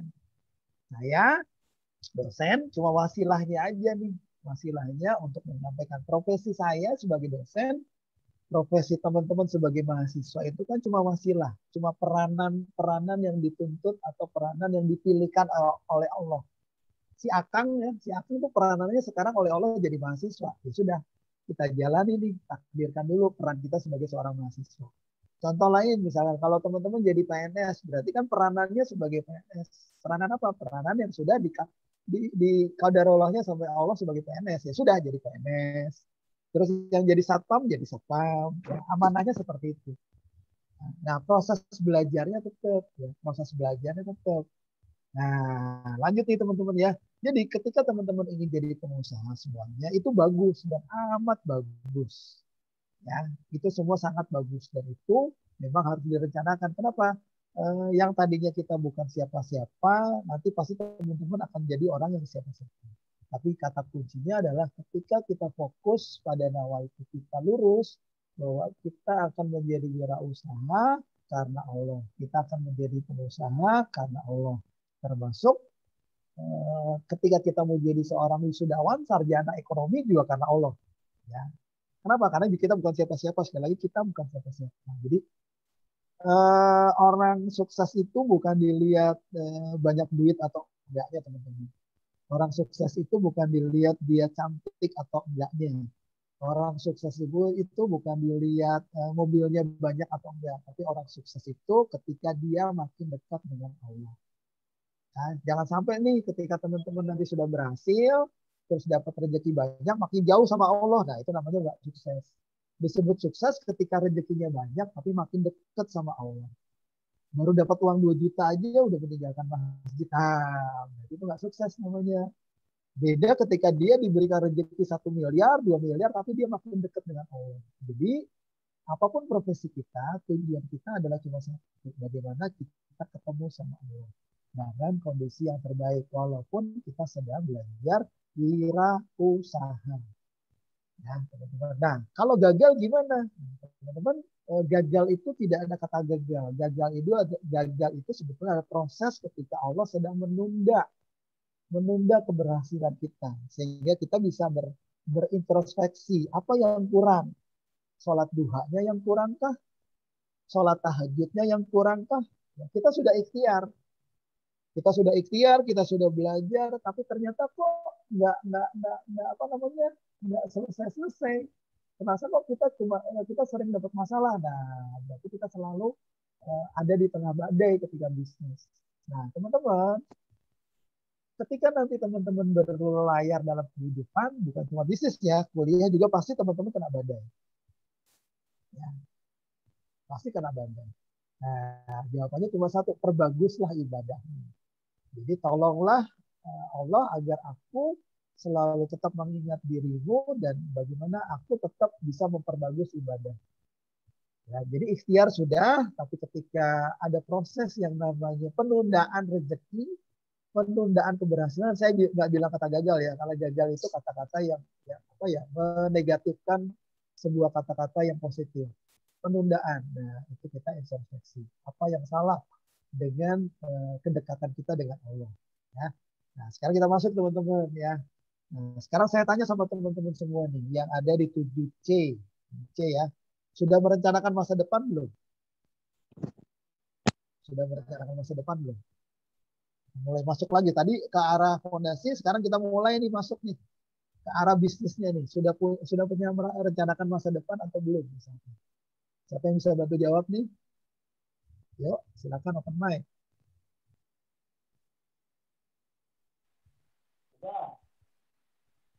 Nah, Sudah. sudah. Oke, masa depannya apa? Rencananya apa? Keinginannya, Pak. Ya, apa keinginannya? Menjadi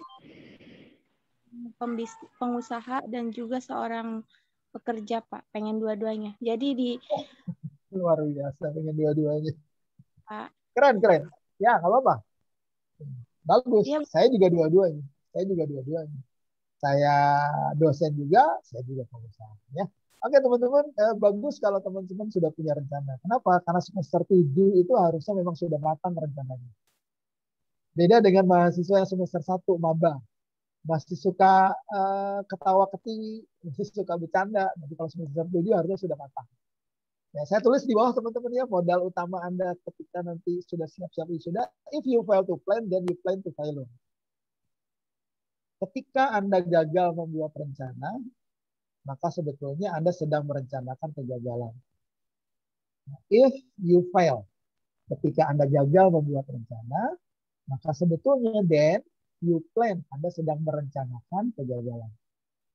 Makanya di bisnis itu teman-teman yang paling penting adalah proposal bisnis. Makanya yang nanti diujikan di mata kuliah ini adalah rencana bisnis Anda. Selama 1 tahun, 2 tahun, 3 tahun, sampai 10 tahun rencana bisnis seperti itu. Nah, if you fail to plan. Nah, teman-teman, sudah di semester 7, mudah-mudahan Anda tidak lagi ngeluh, tidak lagi ngedumel, tidak lagi ngomel, tidak lagi ngeyel, dan tidak lagi ngegosip. Ya, karena Anda sudah fokus sama masa depan Anda. Jangan sampai begitu nanti wisuda Anda punya gelar KTP, kuliah tanpa prestasi. Aduh, sedih banget. KTP, kuliah tanpa prestasi. Sayang, 4 tahun Anda di kampus, nggak punya prestasi apa-apa. Waktu nggak bisa balik lagi. Bismillahirrahmanirrahim. Demi masa manusia itu amat terunggih. Ya, kalau 4 tahun kemarin tidak melakukan proses persiapan kita. Saya nggak bahas yang kemarin ya. Saya bahas ke depan. Nah biasanya mahasiswa itu cita-citanya ada 2. Yang pertama begitu wisuda lulus pasti mau kerja. Gambarnya seperti ini. Mau kerja apa? Mau kerja apa aja. Tergantung kompetensi Anda. Nah, terus kerjanya di mana? Dia cita-citanya kerjanya cukup di Lebak aja, di Banten. Dengan dunia yang sekarang, Anda bisa bekerja di seluruh Indonesia. Anda juga bekerja bisa di luar negeri. Berarti mulai sekarang Anda harus rencana ini. Si Ardi Setia, Rahadian, Esa, rencananya apa nih? Mau kerja, kerjanya di mana? Harus butuh blueprint rencana. Atau jangan sampai si Adi Setia ini ya atau yang lainnya begitu wisuda lalu mengibarkan bendera putih. Apa bacaannya? Butuh pekerjaan. Ini repot nih kalau udah begini. Tahu-tahu begitu lulus Adiska masih belum punya pekerjaan. Anissa masih belum punya pekerjaan. Adi Setia juga masih belum punya pekerjaan. Nah, repot nih. Ya. Pilihan yang kedua biasanya ya mahasiswa itu pilihan yang kedua adalah menjadi entrepreneur, pengusaha. Yuk bisnis. Nah pertanyaannya cuma ada satu teman-teman. Ada yang tahu nggak sih kalau mau kerja sama jadi pengusaha apa yang harus dipersiapkan? Adi Setia bisa bantu jawab? Kang Adi? Kompetensi. Apalagi? Skill, Pak. Apalagi? Skill. Oke, apalagi? Satu lagi deh. Kalau mau kerja, mau bisnis, oke, satu butuh kompetensi. Satu Ilmu butuh dan skill. pengetahuan. Ilmu dan pengetahuan. Niat, Pak, niat dari hati. Oke, niat dari hati. Sekarang saya balikin sama Anda. Saya balikin sama Anda yang sudah semester 7. Kompetensi Anda apa? Skill Anda apa? Sudah siapkah bersaing dengan kampus-kampus yang lain? Nah, ini kan jadi PR buat Anda. Hati-hati ya, ijazah itu tidak mencerminkan kompetensi. Ijazah itu tidak mencerminkan skill. Nah, sekarang saya bocorkan sama Anda semua. Jadi yang dibutuhkan, iya boleh skill. Yang dibutuhkan, iya kompetensi. Yang dibutuhkan, iya keilmuan. Tapi ada dua hal yang paling penting, teman-teman. Ketika teman-teman mau punya bisnis atau ketika teman-teman mau bekerja di tempat yang bonafit, yang gajinya di atas 20 juta. Bukan cuma gajinya cuma UMR, UMK. Apa itu? Kompetensi iya, skill iya, ilmu iya, niat iya. Tapi ada dua yang paling penting teman-teman, dalam era digital. Yang pertama adalah media sosial.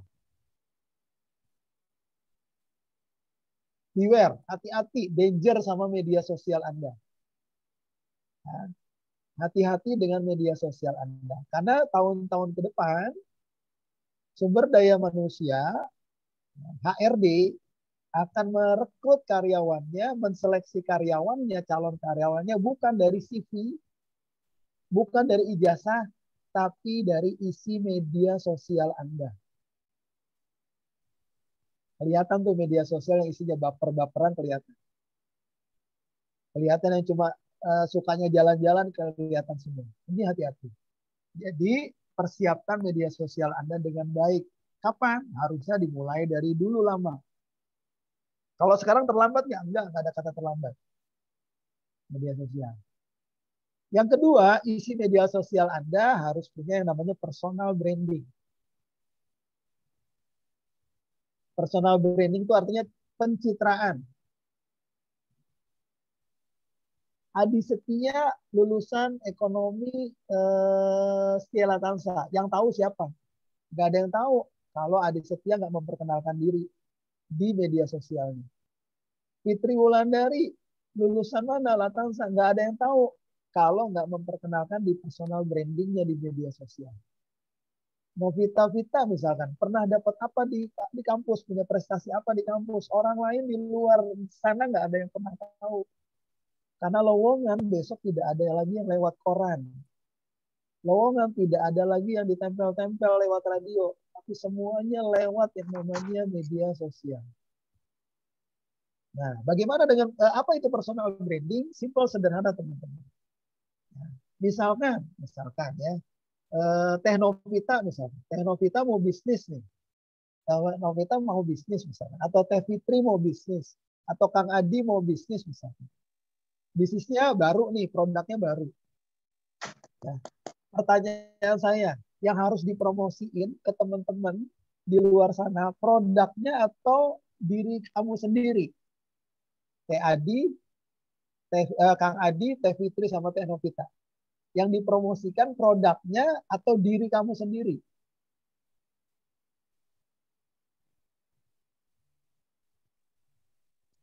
Memperkenalkan diri dulu kali ya, Pak. Yes. Betul. Kenapa? Kalau Teh Novita baru punya produk baru, orang lain nggak kenal produk itu. Tapi orang lain sudah kenal dengan Teh Novita. Teh Novita umur berapa, Punten? 21, tapi nanti ke November, Pak. Oke, berarti 20 tahun. Selama 20 tahun orang sudah kenal Teh Novita. Teman-teman SD, teman-teman TK, teman-teman SD, teman-teman SMP, SMA, SMK, ataupun pesantren, itu teman-teman semua. Artinya yang harus diangkat pertama adalah personal brandingnya, bukan produknya. Jadi amat salah ketika teman-teman kemarin KKU yang dipromosikan ada produknya. Produk kamu tuh produk baru, orang nggak kenal produk itu. Sampai di sini paham, yang namanya personal branding itu penting. Kenapa? Self branding, sukses through the name brand. Self branding itu menunjukkan bahwa lu tuh kayak gini gitu loh. Oh, Teh Novita, oh ya gue kenal nih Teh Novita, orangnya begini-begini. Yes. Itu berarti kekunci di situ. Baru setelah itu baru Teh Novita menawarkan produknya. Sampai di sini paham ya, teman-teman pasti punya selama 20 tahun punya komunitas, punya relasi, punya teman. Nah, tadi yang kenal dengan nama Anda, nama antum, bukan produknya antum. How to positively difference yourself from the other. Jadi di sini orang akan melihat posisi kita dengan yang lainnya. Oke, sekarang saya tanya sama siapa nih yang sudah mulai agak ngantuk. Ya. Saya tanya sama yang ada di kamera, Tesinta. Tesinta, open mic. Ya, Pak. Oke, Tesinta. Saya mau tanya, coba sebutkan 3 kata sakti. 3 kata sakti supaya kita bisa diberikan penghargaan sama orang lain. Jadi orang suka sama kita ketika kita menggunakan 3 kata sakti ini. Apa coba? 3 kata sakti. Iya, 3 kata sakti. Self brand dalam hidup kita. Orang suka sama kita kalau kita menggunakan 3 kata sakti ini. Terima kasih. 1, maaf, 2, tolong. yes, makasih. Saya catat namanya. Oke, teman-teman, 3 kata sakti ini luar biasa. Tapi terbalik ya. Jadi yang pertama kali ketika kita ketemu orang, ya, kita ketemu orang, pasti kita selalu kata-katanya adalah maaf. Lalu yang kedua, tolong. Dan yang ketiga, terima kasih. Ketika kita sering menggunakan 3 kata ini, kita akan terlihat attitude kita. Kita akan terlihat akhlak ketika kita melakukan proses yang namanya negosiasi. Atau proses yang namanya introduction marketing. Ya. Oke, pentingnya self branding, teman-teman. Ya. Sekali lagi, ya, di luar sana nggak ada yang tahu Miflihatus Saada itu sudah sarjana, sudah lulus ekonomi kalau nggak pernah memberikan beritanya di media sosial. Makanya nanti saya minta teman-teman, ya, teman-teman semua buat video masing-masing, ya, masing-masing buat video, pasti sudah lihat ya tugasnya, buat video tentang diri Anda masing-masing. Saya mau lihat bagaimana Anda mempersonal brandingkan diri Anda di IGTV-nya masing-masing. Langsung di tag ke saya nanti. Ya, oke, saya lanjutkan dulu. Oke, saya minta tolong Teh Leli ya, namanya Leli betul. Open mic. Teh Leli 1 kali. Teh Leli 2 kali.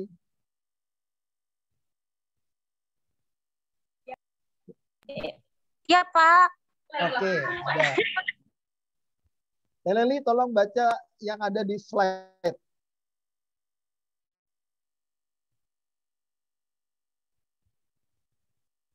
Iya. Kamu tidak harus paham everything untuk memulai something.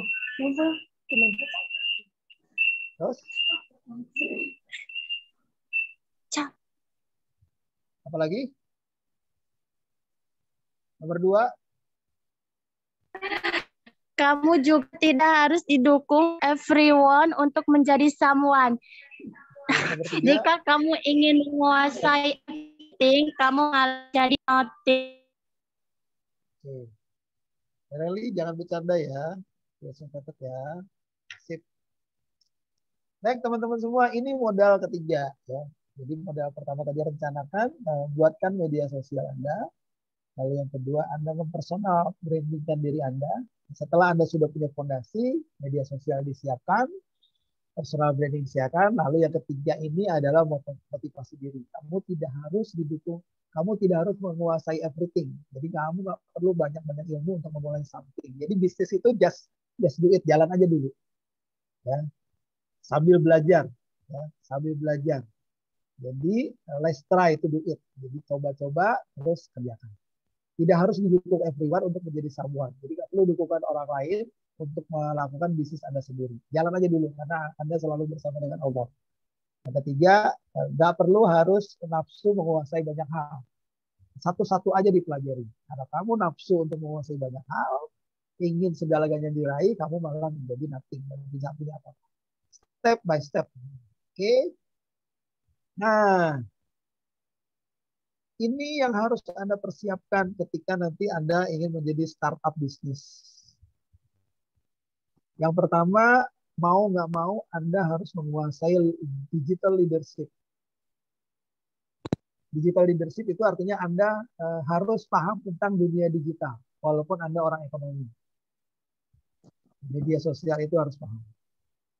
Terus yang kedua, harus selalu melakukan invest untuk skill masa depan. Contoh misalnya saya tanya sama Kang Suhendi, Kang, kalau beli mie ayam di tempat Akang satu mangkok berapa, Kang? Kang Suhendi.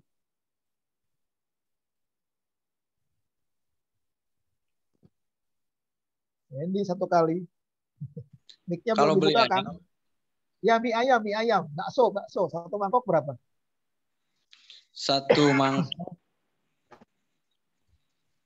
Berapa? 10.000. Oke, 10.000. Habis beli 10.000, terus habis dimakan, terus jadi apa? Insya Allah lidah dan perutnya jadi kenyang. Jadi kenyang. Setelah kenyang, nggak berapa lama kemudian Kemudian keluar jadi kotoran. Jadi kotoran. Yes, itu kalau kita investasinya leher ke bawah. Itu baru 10.000. Kadang kita beli makanan yang 20.000, 50.000, 30.000, 100.000 bahkan. Kita ingin merasakan makanan yang nikmat-nikmat, tapi itu cuma sebentar. Nah, itu invest leher ke bawah. Nah, untuk Anda yang sudah mulai mau wisuda, coba berinvestasi leher ke atas. Nah, 10.000 ikut seminar yang harganya 10.000 itu tidak akan hilang ilmunya, nggak akan jadi kotoran.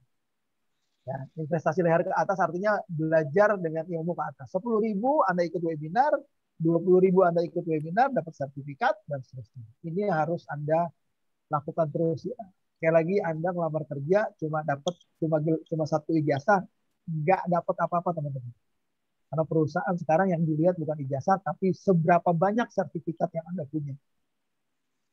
Ini ada Teknovita, TA Diska, tes Cynthia misalkan. Ngelamar bareng-bareng bertiga nih. Bareng-bareng S1, bertiga, satu perusahaan, bertiga ngelamar. Teknovita pakai ijazah aja. TA Diska pakai ijazah sama sertifikat 10. Tes Cynthia ngelamar pakai satu sertifikat dan satu ijazah 10 sertifikat. Nah, Teknovita langsung dibuang. Nggak dipanggil. Yang dipanggil yang ada sertifikatnya. Adiska tadi sertifikatnya 10, lalu tes Cynthia tadi sertifikatnya 10. Lalu dilihat lagi, kalau Adiska sertifikatnya ternyata logonya Latansa semua. Artinya dia selama ikut seminar cuma di Latansa. Sementara tes Cynthia sertifikatnya ada logo Gunadarma, ada logo UI, ada logo IPB, berarti tes Cynthia punya relasi cukup luas karena dia bisa ikut seminar di mana-mana. Yang diambil adalah tes Cynthia. Ini cara kerja SDM, teman-teman. Ya. Dan hukum Pareto rumusnya 10-5-3-1. Dari 10 lamaran, 5 yang dilihat, 3 yang dipanggil, interview, 1 yang diterima. Ya.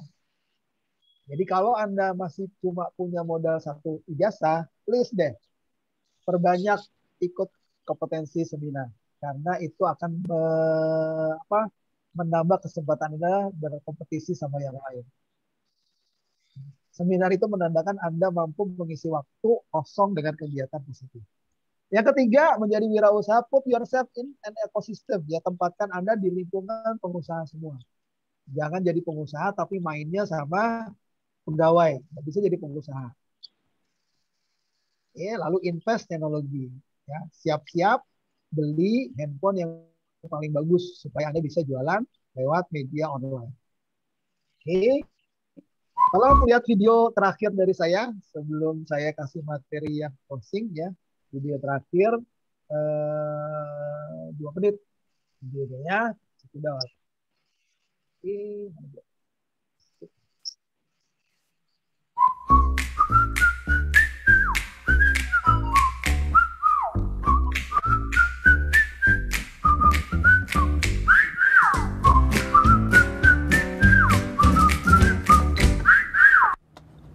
Jual apa, Dek? Jual mainan.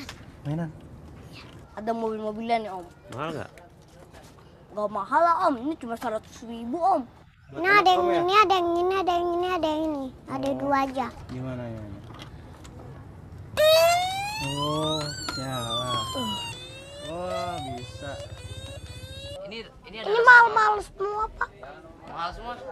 Ya. Ini nyalahin, terus Oh gitu mainnya. Saya kurangin deh. Ini kan harganya pasnya 100.000 saya kurangin deh.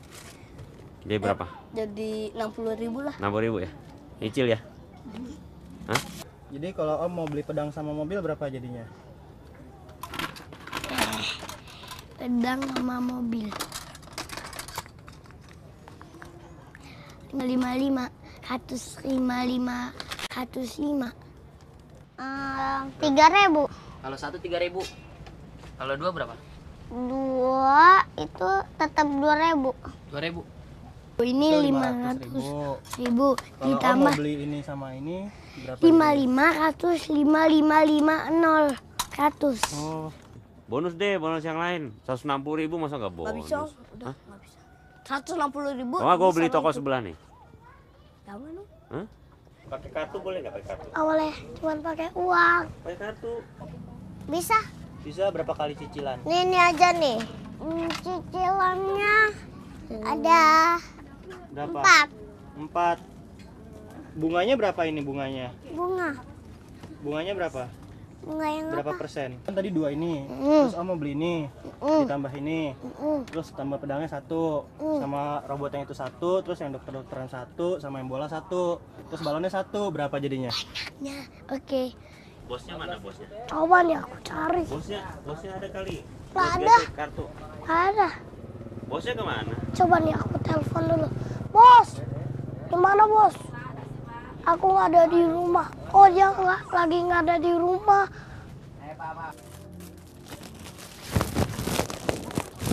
Apalagi Om?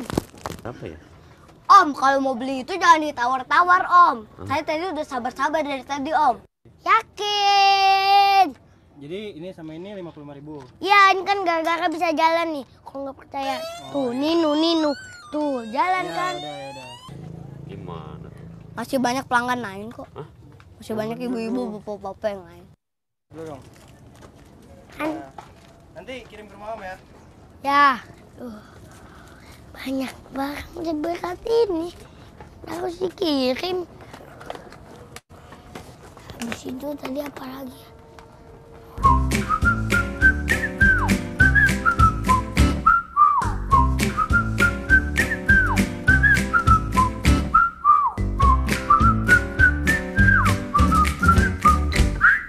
Jadi kalau nyicil mahalan pakai bunga apa nggak pakai bunga nih? Kamu beli bunga ya? Oke.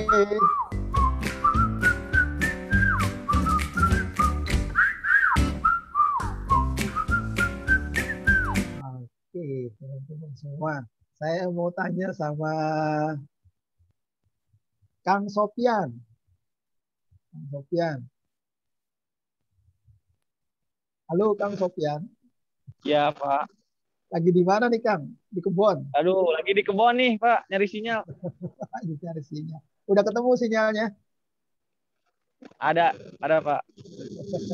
Lihat video tadi Kang? Lihat video tadi. Apa ceritanya tentang apa tadi? Cerita video tadi Kang? Cerita tadi apa Kang?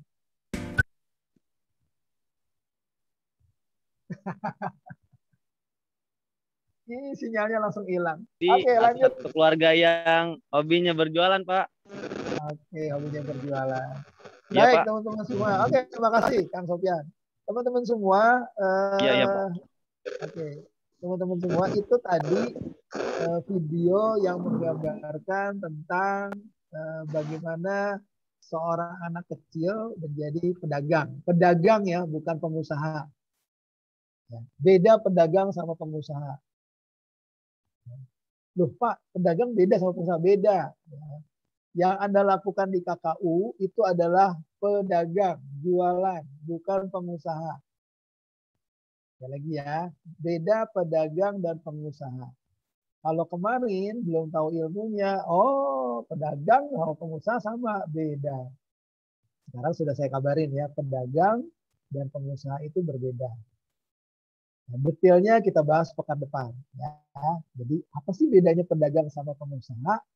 Nanti kita bahas pekan depan. Nah, untuk menutup materi hari ini, materi terakhir dari saya adalah ketika kita mau bangun bisnis, mau jadi wirausaha, ketika sudah punya fondasi, tadi ya, fondasi tadi, terus ketika kita sudah punya yang namanya digital media sosial, ketika kita sudah berhasil mempersonal brandingkan, baru kita pikirkan, kita siapkan yang namanya mau bisnis apa, terus momentumnya bagaimana, baru marketingnya gimana.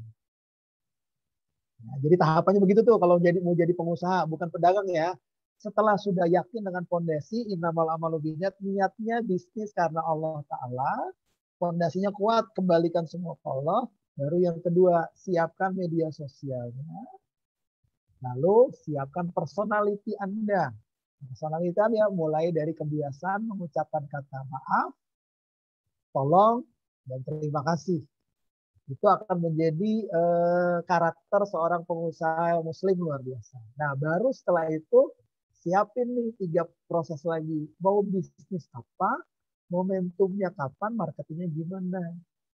Terus ada yang nanya, Pak, kok nggak ada kata-kata modal? Nanti, modal nggak usah perlu kita pikirin. Ya, karena nggak ada Allah. Kalau nggak mungkin, berarti Anda nggak percaya sama Allah. Pak, kan kita perlu usaha. Iya, perlu usaha, tapi yang nanti modalnya nanti Allah. Nah, bisnisnya apa? Nah, teman-teman, kalau mau menentukan bisnis, jangan main-main di kuliner, jangan main-main di fashion terus. Ya, betul sih manusia butuh makan, betul sih manusia butuh pakaian, tapi nggak melulu tentang makanan, teman-teman. Ingat ya, bisnis itu wasilah. Tujuannya adalah lillah. Jadi mulai sekarang nawaitunya teman-teman kita bikin lurus yuk 7C. Jadi kalau mau bagus bisnis, nilai dan ide bisnis itu ukurannya bukan omset teman-teman ya. Karena kalau omset itu ukurannya cuma duit, duit, dan duit. Jadi bagaimana nilai dan bisnis Anda itu punya manfaat buat orang lain. Itu kata kuncinya. Kebayang Nadiem Makarim bikin apa teman-teman? Nadiem Makarim, Mas Nadiem bikin apa dulu? Ada yang tahu? Bikin Gojek. Nah, kebayang kan gimana membuat aplikasi Gojek? Orang gengsi nggak kayak Gojek, tapi sekarang karena manfaatnya dinilai sangat bermanfaat, semua pakai aplikasi Gojek. Nah, bagaimana Tokopedia menghubungkan antara toko satu dengan toko yang lain jadi makelar? Shopee, Bukalapak. Nah, mereka nggak pakai modal apa-apa tuh. Cuma pakai ide aja proposal bisnisnya. Nah, ini yang pertama. Nah, jadi mulailah dari cari ide yang bermanfaat. Terus cintai yang sudah Anda lakukan. Ya. Artinya pakai bahasa Inggris ya, biar keren. To love what you get and to get what you love. Bisa diterjemahkan artinya sama Teh Siva. Apa tuh artinya to love what you get and to get what you love? Artinya apa Teh Siva?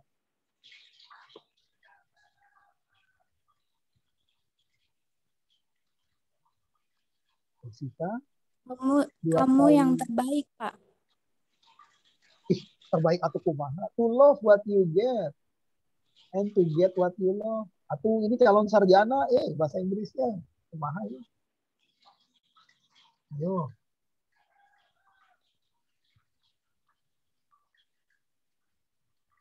Teh Adiska. Iya, Pak. Ya, artinya apa itu? To love what you get and to get what you love. Ya. Jangan cari di Google Translate. Enggak, Pak. Untuk to love itu kata kerja. Dengan cinta, apa yang kamu raih. To love itu artinya cintai apa yang kamu punya.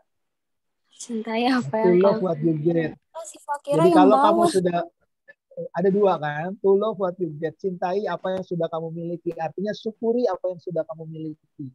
Syukuri. Ketika kamu mensyukuri, maka Allah akan tambah. Allah akan tambah dengan nikmat yang lain, yaitu and to get what you love. Raih apa yang kamu cintai. Buat teman-teman yang masih jomblo, ya, to get what you love.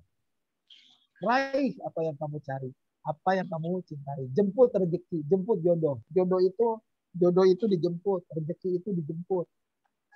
Jodoh itu bukan dicari, rezeki itu bukan dicari. Kalau dicari nggak ketemu, kalau dijemput udah pasti ada. Karena Allah sudah siapkan jodohmu, karena Allah sudah siapkan rezekimu. Tugas kamu jemput. To get itu udah pasti. Orangnya ada, barangnya ada. Nah, jadi bisnis itu kata kuncinya, buat idenya, lalu cintai ide Anda, ya, cintai ide Anda supaya Anda bisa presentasi di mana-mana. To love what you get. Oke, yang terakhir teman-teman semua, zaman udah beda, ya, ingat ya, nggak bisa andalin gaji, harus punya bisnis kan sendiri. Nah, terus ini saya lewatin, saya langsung masuk di closingnya adalah terakhir saya minta Teh Mariani baca slide-nya. Baca, awali dengan basmalah. Bismillahirrahmanirrahim. Jangan bangga dengan pemberian orang tua, banggalah dengan apa yang kamu berikan kepada orang tuamu. Teman-teman, ya Anda sudah semester 7, harusnya sudah mulai berpikir apa yang bisa diberikan buat orang tua. Kalau kemarin masih minta uang kuliah, sekarang sudah mulai harus show me the money. Tunjukkan uang. Tunjukkan cinta Anda. Tunjukkan sesuatu yang bisa Anda berikan penghargaan buat orang tua. Ya. Mampukan diri Anda dengan memberikan sesuatu buat bisnis. Ya. Bisnis. Ya. Oke, terakhir saya kasih sebuah cerita. Silakan Kang Baihaki sama Teh Cynthia. Ya, Teh Cynthia sama Kang Baihaki. Oke, saya punya cerita, yang lain boleh ikutan menjawab. Ya. Kang Baihaki umur 20 ya, 20-21. Betul kan?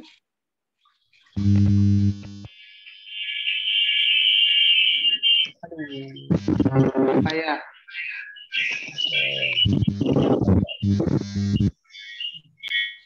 Agak sulit audionya, saya skip aja dulu ya. Nah, ada satu cerita teman-teman, ya. Ada yang nanya nih, saya closing. Ada yang nanya, Pak, kalau bisnis itu mulainya kapan? Nah, saya kasih sebuah cerita. Misalkan pada suatu saat Siva, Mariani, Fitri, Hafifah, Esta, Novita, atau siapapun sedang naik kendaraan. Perhatikan Anda sedang naik kendaraan, ya, motor atau mobil, menuju sebuah kota. Katakan kota itu jaraknya 70 kilo. Tiba-tiba di kilometer tertentu, di kilometer 25 atau kilometer 24, ya, ada sebuah rambu lalu lintas. Tulisannya begini, awas kilometer 55 ada jurang. Ya lagi ya, Anda sedang dalam perjalanan menuju sebuah kota yang jaraknya 70 kilo. Tiba-tiba di tengah perjalanan, Anda melihat rambu lalu lintas, ya, memberikan peringatan, awas kilometer 55 ada jurang.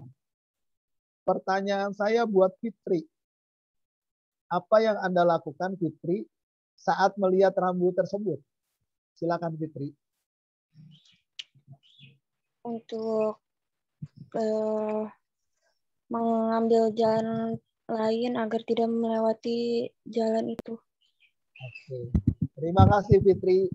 Sekarang itu dari Akhwat. Saya minta dari Ikhwannya. Ismailudin bisa buka kamera atau mic-nya aja, nggak apa-apa. Hadir, Pak. Ismailudin, nanti pilih yang mana Ismailudin? Kalau misalkan ada rambu-rambu peringatan hati-hati gitu, iya Pak, ada jurang misalkan, pasti kita harus hati-hati atau enggak, bener kayak Fitri nyari jalan yang lain gitu, yang aman Pak. Pilih yang mana kamu? Pilih hati-hati atau cari jalan lain? Balik lagi. Jangan dilanjuti perjalanan. Pilih jalan. Oke, baik teman-teman. Terima kasih jawabannya. Oke teman-teman, analoginya sederhana teman-teman yang sekarang sedang di usia 20. Sedang di usia 20 menuju usia 70 dalam perjalanan Anda ketika Anda sedang kuliah atau ketika Anda sedang bekerja, ada yang kasih tahu nih teman-teman. Oi, awas umur 55 pensiun. Apa yang Anda lakukan? Ya, nunggu pensiun baru bangun bisnis atau sekarang mulai bangun bisnis? Halo? Sekarang Pak bangun bisnis. Betul. Jadi betul pilihan tadi. Jangan berhati-hati sampai 55. Udah tahu 55 ada jurang. Masih hati-hati sampai 55. Salah. Udah tahu 55 pensiun. Masih nungguin pensiun baru bangun bisnis. Mumpung Anda masih muda, momentum bisnis itu adalah sekarang. Jangan sia-siakan momentum. Apalagi sekarang eranya teknologi. Jadi sekali lagi 55 itu apa? 55 itu apa? 55 itu pensiun. Berarti mulai sekarang jangan nungguin pensiun. Mulai sekarang bangun bisnis. Kenapa? Karena masih muda. Waktu Anda masih banyak. Sekarang semua serba digital. Jadi segeralah beralih membangun sebuah bisnis. Oke, itu dari saya. Sebelum saya tutup, teman-teman, saya ingatkan lagi. Ada tugas yang harus Anda selesaikan. Ya, tugas ya. Ini nanti saya lanjutkan pekan depan. Tugasnya adalah seperti biasa. Saya ingin melihat bagaimana Anda mengevaluasi mata kuliah ini. Tolong dikumpulkan ya, paling lambat jam 23.59, jam 12 malam ya tenang aja. 3 pertanyaan ini Google Classroom-nya selalu jawaban di Google Classroom, saya kasih nilai di sana. Ya. Kalau Anda nggak ngumpulin berarti Anda dinyatakan tidak hadir. Karena ini kuis harian kehadiran. Apa yang dimaksud dengan wira dan usaha? Sebutkan 3 fundamental bisnis. Tadi sudah ya. Sebutkan perbedaan inbound dan outbound. Nah, di Google Classroom. Lalu jangan lupa tugas untuk pekan depan. Tadi ada yang teriak-teriak, saya sudah nonton, saya sudah nonton. Iya, ya, percaya saya sudah nonton. Karena ini film lama. Tapi tugas Anda adalah tolong buat video resume film tersebut. Bukan tulisan ya, resume. Anda buat video, Anda cerita. Videonya menampilkan wajah Anda. Saya mau lihat personality diri Anda masing-masing calon pengusaha. Ya. Untuk jelasnya silakan buka di IGTV dan di Google Classroom. Oke, sampai di sini ada pertanyaan teman-teman sebelum saya tutup? Izin Pak, Pak itu videonya di YouTube ya. ada nggak? Soalnya Ijmal masuk Zoom-nya telat gitu, jadi nggak ngelihat videonya Pak. Di IGTV ada. Silakan lihat di IG saya. Oh, IG. Ya. Namanya siapa, Pak? Itu lihat di layar. Tinggal iya, kamu ya. belum di Google Classroom. Di Google Classroom sudah saya kasih linknya, tinggal diklik. Teman-teman, ya, banyak yang belum masuk Google Classroom. Yang belum masuk Google Classroom, Anda tidak akan kebagian nilai ya. Silakan Google Classroom itu untuk Anda mengirim nilai, mengirim tugas. Tugasnya tidak di email ya, tidak juga lewat WA, tapi lewat Google Classroom. Ini untuk 1 pekan ya. Jadi ini dikumpulkan paling lambat hari Rabu minggu depan. Hari Kamis minggu depan. Supaya hari Jumat kita masuk materi baru. Oke, cukup Pak, sekian. Ada yang mau ditanya? Ya, silakan minta. Itu tugas kan terakhirnya itu minggu depan Kamis ya Pak, hari Kamis. Itu dua-duanya dikumpul durasi 10 menit sama 5 menit. Iya, di video. Yang pertama adalah video tentang film Mary Riana. Ya, Anda ceritain lagi tuh 3 hikmah utama yang Anda dapat dari film itu. Saya ingin Anda dapat insight story-nya. Itu film bagus banget untuk semangat mahasiswa ya. Dia ada di tanah rantau sendirian di negeri orang, tapi dia bisa cari uang. Ya. Dia nggak minta dari orang tua. Ya. Ceritakan lagi ya. Terus video yang kedua, Anda memperkenalkan diri Anda. SWOT. SWOT itu SWOT. Pasti udah pernah belajar di manajemen. S itu strength. Kekuatan diri Anda apa, Mita? Ya. SWOT, kekuatan diri Anda apa? Weakness, kelemahan kamu apa? Saya punya kelemahan, misalkan pemalu dan seterusnya, ceritain, saya mau lihat. Oh, opportunity, ya. Opportunity, kesempatan yang bisa kamu raih untuk masa depan kamu apa? Dan T adalah treatment, ancaman yang membuat kamu bisa gagal. Ya, Anda menilai diri Anda sendiri, SWOT. Durasinya minimal 5 menit. Di video, bukan di animasi. Ya. Saya mau lihat rekaman wajah Anda. Karena saya ingin melatih Anda menjadi public speaking. Nah, oke, Mita. Dan yang lainnya cukup jelas? Bapak naik. Siapa lagi? Yuk, silakan. Bapak mau siapa nanya. Dulu nih? Siapa dulu? Ella. Adiska. Novita. Siapa dulu? itu kan apa sih videonya dimasukin ke IG terus di-tag kan ke IG Bapak. Yap.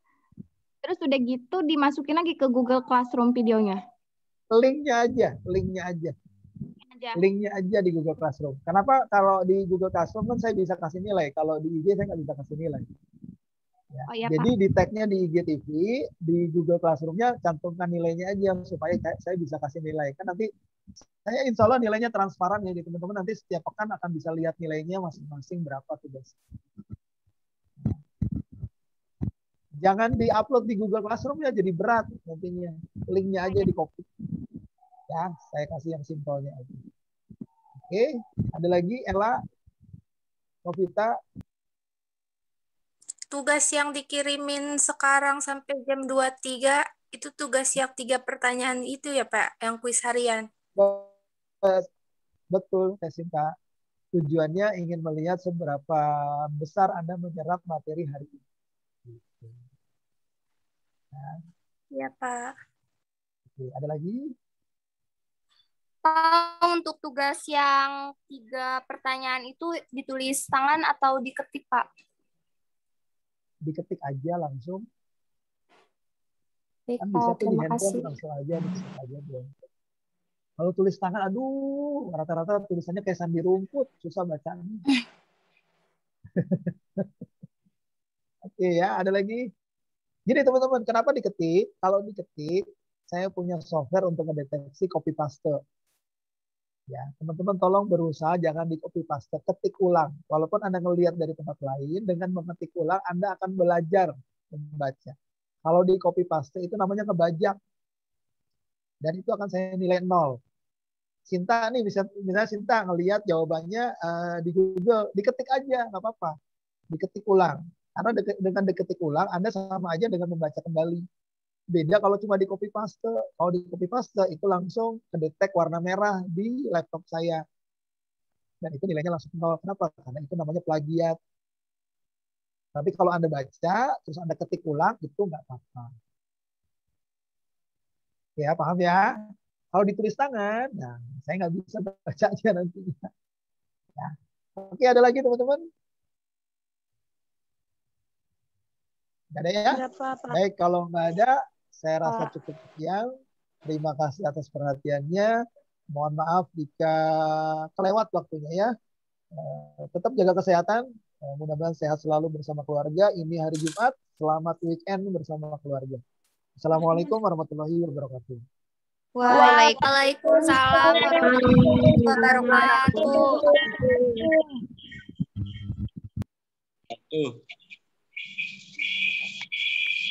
Terima kasih, Pak.